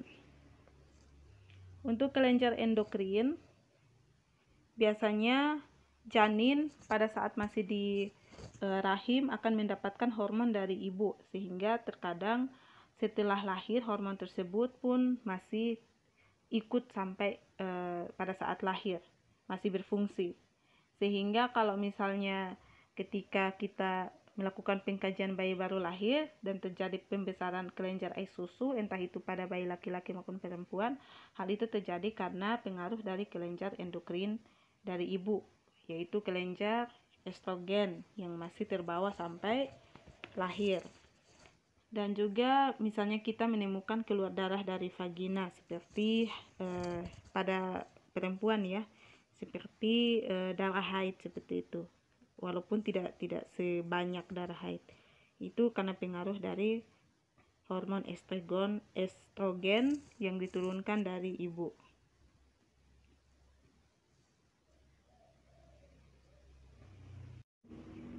Mengenai sistem imunoglobulin atau sistem kekebalan tubuh, biasanya bayi baru lahir hanya akan memiliki imunoglobulin gamma G atau IgG yang diturunkan dari ibu. Bayi belum memiliki sistem kekebalan tubuh sendiri. Sehingga kenapa imunoglobulin G? Dari ibu itu biasanya ada 5 sistem kekebalan tubuh. Imunoglobulin A, D, E, G, dan M. Tetapi yang bisa lolos melalui plasenta karena bentuknya sangat kecil, ukurannya sangat kecil adalah imunoglobulin G. Yang lainnya yang A, D, E, dan M itu hanya bisa diturunkan oleh ibu kepada bayi ketika ibu memberikan ASI. Kenapa ASI sangat penting untuk kekebalan tubuh bayi? Karena ketika memberikan ASI, ibu memberikan kelima sistem kekebalan tubuh ini semuanya kepada bayi. Ketika bayi baru lahir, yang dibawa hanya satu saja, karena tadi itu ukurannya yang lebih kecil dari yang lain, sehingga hanya imunoglobulin G atau IgG ini yang bisa lolos melalui plasenta ke tubuh janin. Jadi kolostrum atau air susu ibu sangat penting untuk memberikan kekebalan tubuh pasif kepada bayi. Selain itu, kalau melalui sistem kekebalan tubuh di kulit, maka Vernix caseosa ini merupakan lapisan pelindung kulit yang berguna juga sebagai sistem kekebalan tubuh. Vernix caseosa adalah lapisan lemak ya di tubuhnya bayi.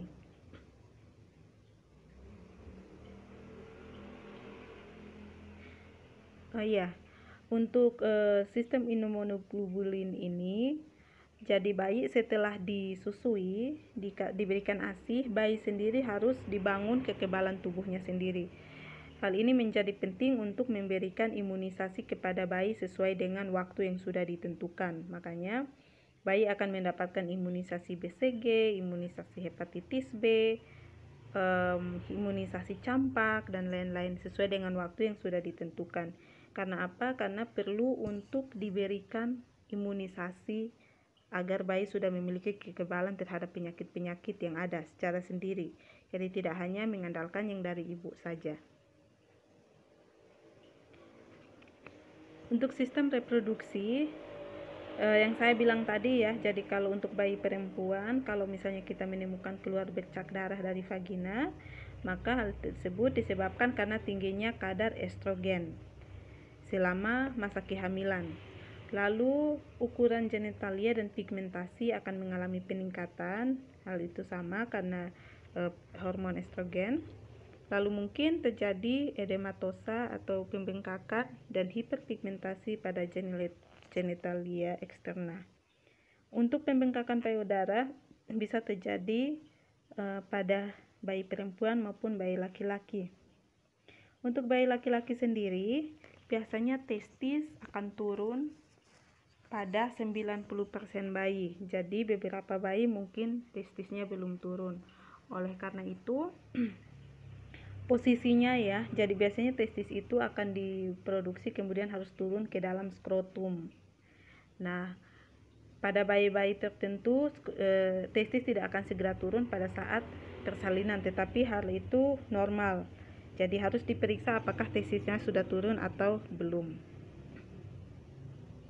Biasanya muara dari uretra atau yang disebut yang biasanya digunakan muara dari uretra, kepala, penis dan sekitarnya itu akan tertutup dengan preposium atau kulit yang sangat ketat, kulit yang membungkus penis, sehingga tidak dapat ditarik ke belakang selama 3-4 tahun.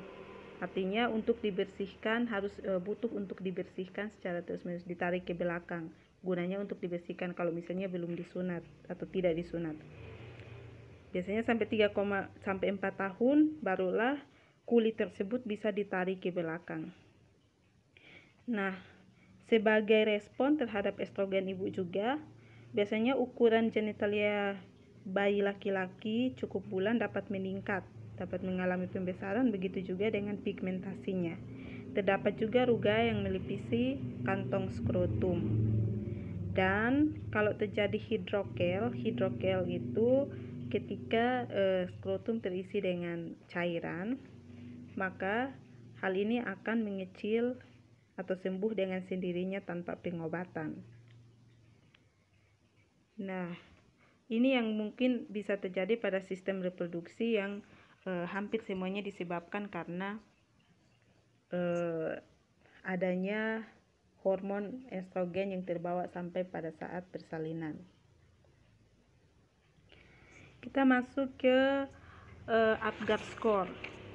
Apgar Score adalah suatu metode tes sederhana untuk melakukan penilaian kesejahteraan bayi baru lahir, sehingga kita dapat menentukan tindakan yang harus dilakukan dalam proses adaptasi kehidupan dari rahim, dari intrauterin ke extrauterin. Nah, bagaimana caranya? Tes ini kita lakukan dengan mengamati bayi segera setelah lahir dalam 2 kali pemeriksaan, ada juga 3 kali pemeriksaan. Pertama kali yang wajib itu dalam menit pertama, kedua kali setelah 5 menit, dan ada juga yang menambahkan setelah 10 menit. Nah, yang akan kita lihat adalah Apgar, appearance, pulse, grimace, activity, dan respiration. Appearance atau penampilan, kita perhatikan warna tubuh bayi. Kalau bayi berwarna pink, seluruh tubuhnya berwarna pink, maka bayi akan mendapatkan skor 2. Kalau tubuhnya pink tetapi ekstremitasnya biru, maka bayi akan mendapatkan skor 1. Dan jika tubuh bayi seluruhnya biru, maka 0 yang akan didapatkan, skornya 0. Untuk pulse atau denyut jantung, kita dengarkan denyut jantung bayi dengan stetoskop atau kita palpasi dengan jari kita. Kalau lebih dari 100 kali per menit, maka skornya 2. Kalau kurang dari 100 menit, skornya 1. Kalau tidak ada detak jantung sama sekali, berarti skornya 0. Untuk seringai, grimace atau mimik atau respon terhadap rangsangan, maka kalau bayinya keluar dan langsung menangis atau langsung menangis dan memiliki gerakan yang banyak, maka diberikan skor 2. Tetapi kalau bayinya menangis dengan lemah dan hanya menyeringai saja, maka diberikan skor 1. Diberikan skor 0 kalau tidak ada respon ketika dirangsang, misalnya dicubit atau dipukul-pukul dan tidak bisa memberikan respon. Untuk activity atau aktivitasnya si bayi ini, kita perhatikan cara bayi baru lahir dengan menggerakkan kaki dan tangannya, atau kita tarik salah satu kaki dan tangan. Kita perhatikan bagaimana kedua tangan dan kaki bergerak sebagai reaksi terhadap rangsangan tersebut. Kalau kaki dan tangan bergerak secara bersamaan, maka skornya 2. Kalau kaki dan tangannya dalam posisi fleksi, maka skornya 1. Kalau tidak ada pergerakan, maka skornya 0. Untuk respirasi, kita perhatikan dada dan abdomen bayi atau perhatikan upaya pernapasannya. Kalau menangis dengan kuat, skor 2. Kalau menangis dengan lemah dan tidak teratur, skor 1. Dan kalau tidak bernapas, maka skornya 0. Mari kita perhatikan salah satu contoh penulisan Apgar Score. Untuk bagian heart rate, berarti pulse ya. Untuk pulse, ketika di menit pertama didapatkan angka 2, berarti lebih dari 100 kali per menit. Lalu di menit pertama dulu ya. Lalu untuk pernapasan di menit pertama 1, artinya slow and irregular. sangat lemah dan tidak teratur. Ini untuk kekuatan otot, ketika melihat aktivitinya, di menit pertama thumb flexion, berarti ada bagian-bagian tubuh tertentu, tangan dan kaki yang mengalami fleksi. Lalu untuk grimace atau refleks dari si bayi ternyata hanya menyeringai dan diberikan angka 1. Untuk warna sendiri badannya pink dan ekstremitasnya biru, diberikan angka 1, sehingga jumlah keseluruhan adalah 6. Nah, bagaimana kita interpretasikan hal ini? Ketika kita misalnya memeriksa Apgar score dan mendapatkan hasil 6. Untuk skor 0 sampai 3, biasanya bayi mengalami asfiksia berat. Pada pemeriksaan fisik, kita bisa temukan frekuensi jantung kurang dari 100 kali per menit, tonus otot buruk, sianosis berat dan kadang-kadang pucat, refleks tidak ada. Kalau 4-6 biasanya bayi mengalami asfiksia sedang. Pada bayi yang asfiksia sedang, biasanya hasil pemeriksaannya akan terlihat frekuensi jantung yang lebih dari 100 kali per menit, tonus otot biasanya kurang baik, ada sianosis artinya ada kebiruan, lalu refleks dari bayi yang tidak ada, refleks terhadap rangsangan ya. Untuk bayi yang sehat, biasanya Apgar score-nya 7-10 dan tidak memerlukan tindakan yang istimewa. Kalau kita lihat dari contoh yang ada ini, berarti di menit pertama bayinya mengalami asfiksia sedang. Kemudian mungkin setelah itu diberikan tindakan-tindakan tertentu sehingga pada menit kelima diperiksa lagi untuk kelima indikator tersebut dan didapatkan bahwa total skornya sudah maksimal yaitu 10. Artinya bayinya sudah sehat dari indikator Apgar. Untuk perawatan bayi baru lahir sendiri dibagi menjadi 2, yaitu perawatan 1 jam postpartum lalu perawatan setelah 24 jam. Pada saat 1 jam postpartum, artinya setelah selesai dilahirkan, perawat ataupun tenaga kesehatan yang ada harus segera mencegah pelepasan panas dari bayi. Dengan cara apa? Bayi segera dikeringkan dan diletakkan pada perut ibu. Kemudian kepala dikeringkan, tubuh bayi dikeringkan dari cairan tubuh ketuban atau cairan lain yang membasahi. Bayi menggunakan handuk atau kain bersih. Bayi kemudian diselimuti, terutama di bagian kepala dengan kain kering. Bagian kepala karena memiliki permukaan yang paling luas dibandingkan seluruh tubuh, maka bila tidak ditutupi, bayi akan kehilangan panas tubuh dengan sangat cepat. Lalu setelah itu dilakukan klem tali pusat, kira-kira 2-3 cm di atas umbilikus. Kemudian dilakukan pemotongan tali pusat. Nah, setelah dilakukan pemotongan tali pusat, bayi harus tetap dalam keadaan terbungkus kain kering atau handuk. Dan kemudian handuk atau kain tersebut dapat diganti bila basah, karena kain yang basah yang kemudian melekat akan menurunkan suhu badan bayi sehingga bayi menjadi hipotermi. Masih ingat konsep evaporasi ya? Jangan menimbang bayi dalam keadaan tidak berpakaian karena konsep konduksi. Lalu menimbang bayi segera setelah lahir apabila dalam keadaan tidak berpakaian juga berisiko menyebabkan hilangnya panas. Setelah itu lakukan juga proses memandikan bayi setidaknya 6 jam setelah persalinan untuk menjaga bayi tetap hangat dan tidak menghilangkan suhu tubuh bayi.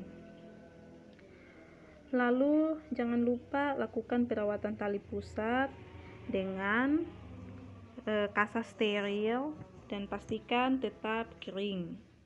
Untuk mencegah infeksi pada mata, diberikan salep mata antibiotik dalam 2 jam setelah postpartum.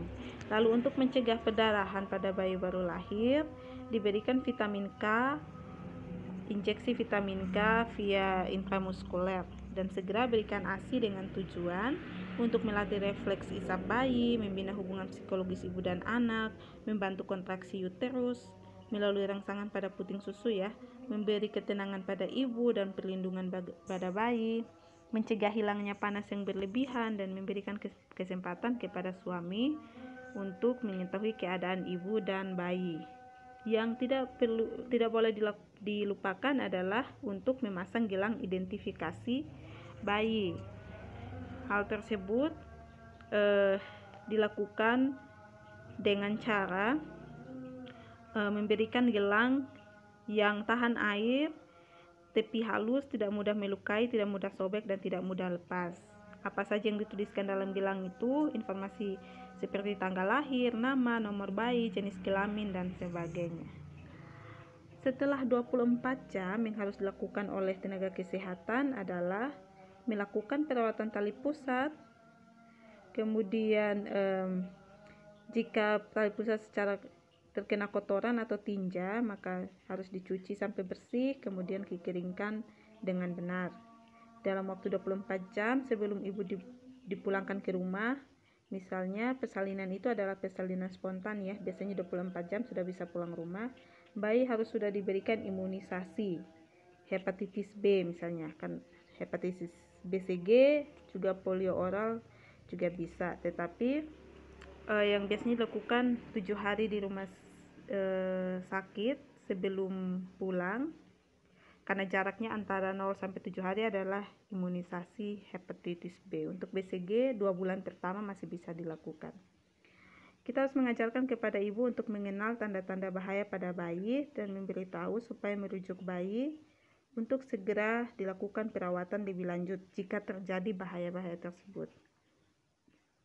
Lalu kita ajarkan juga perawatan harian bayi baru lahir kepada ibu, seperti perawatan tali pusat, memandikan bayi, memberi ASI sesuai kebutuhan, kemudian mempertahankan bayi agar selalu bersama dengan ibu, menjaga bayi tetap dalam keadaan hangat, bersih, dan kering, mengganti popok dan selimut sesuai keperluan, memastikan bayi tidak terlalu panas dan terlalu dingin, dan sebagainya. Nah, kita dalam pemeriksaan fisik bayi, beberapa hal sudah disampaikan sebelumnya terkait dengan adaptasi fisiologis bayi. Yang perlu kita pelajari lagi adalah mengenai refleks pada bayi.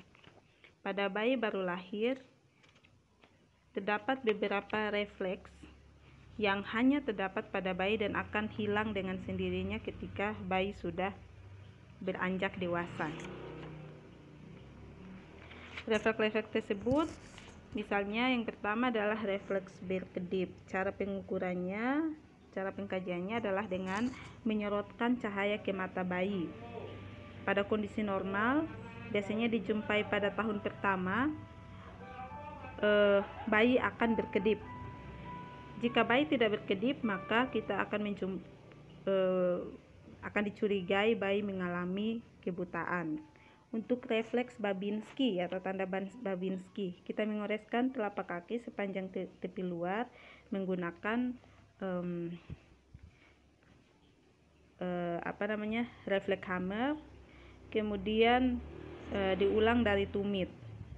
Jadi gores telapak kakinya jika jari-jari kakinya mengembang dan ibu jari kaki saja yang dorsofleksi, maka bayi dalam keadaan normal. Biasanya akan dijumpai pada umur 2 tahun. Tapi pada kondisi patologis, biasanya bayi setelah umur 2 tahun masih mengalami tanda Babinski ini. Kalau tidak ada, maka bermasalah untuk bayinya karena terjadi kerusakan saraf. Lalu refleks Moro atau tanda Moro, kita ubah posisi bayi dengan tiba-tiba atau pukul meja dengan tiba-tiba.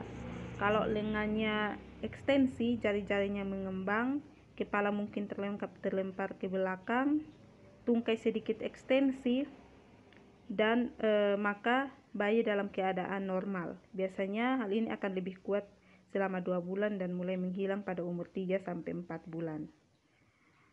Kondisi patologis terjadi ketika refleks yang menetap lebih dari 4 bulan, adanya kerusakan otak, menunjukkan adanya kerusakan otak, dan kalau respon tidak simetris berarti menunjukkan adanya hemiparesis. Dan kalau tidak ada respon ekstremitas bawah berarti adanya dislokasi pinggul atau cedera mungkin di medula spinalis. Untuk refleks menggenggam, kita letakkan jari kita di telapak tangan bayi dan kita merasakan refleks untuk menggenggamnya lemah atau tidak. Atau ketika kita mengamati bayi menyusu, bagaimana refleks menghisapnya kuat atau tidak. Bukan refleks menyusu, refleks untuk memegang payudaranya kuat atau tidak. Biasanya jari-jari bayi melengkung di sekitar jari yang diletakkan di telapak tangan bayi. Nah, refleks ini akan menghilang dari umur 3-4 bulan. Kalau refleks ini tidak simetris, maka menunjukkan adanya paralisis. Refleks menggenggam yang menetap menunjukkan gangguan dari otak atau cerebral. Rooting ini ketika kita menggores sudut mulut bayi dari garis tengah bibir, maka bayi akan memutar ke arah pipi yang digores. Refleks ini menghilang pada umur 3-4 bulan, tapi biasanya menetap sampai umur 12 bulan. Kalau tidak ada refleks, berarti ada gangguan saraf yang sangat berat. Lalu refleks berkedip sudah ya, refleks startle atau kaget. Ketika kita bertepuk tangan dengan keras, bayi akan mengekstensi dan memfleksikan lengan dalam berespon terhadap suara yang keras.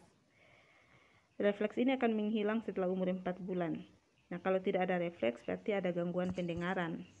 Terakhir adalah refleks menghisap ketika kita berikan botol atau dot, atau ketika bayi tersebut menghisap puting susu ibu. Bayi menghisap dengan kuat dalam respon terhadap terhadap stimulasi yang diberikan. Ini kondisi normalnya. Nah, refleks ini menetap selama masa bayi dan mungkin terjadi selama tidur tanpa stimulasi. Keadaan tidak normalnya, bayi tidak akan menunjukkan refleks atau refleks yang ditunjukkan sangat lemah. Hal ini menunjukkan kelambatan perkembangan atau keadaan neurologi yang abnormal. Jadi semua refleks bayi baru lahir ini harus dipahami ya, karena ini akan menunjukkan apakah bayi yang dilahirkan itu memiliki perkembangan yang neurologi yang baik atau tidak. Lalu masalah keperawatan bayi baru lahir, apa saja yang bisa muncul sesuai dengan hasil pengkajian dan masalah yang mungkin bisa muncul, misalnya risiko hipotensi, risiko hipotermi, risiko infeksi, risiko aspirasi, risiko kerusakan integritas kulit, dan lain-lain. Selalu disesuaikan dengan hasil pengkajian yang didapat dari pasien atau bayi. Oke, untuk intervensinya juga disesuaikan dengan hasil pengkajian. Dan sampai di sini pembelajaran hari ini, saya berharap dapat bermanfaat bagi kita semua.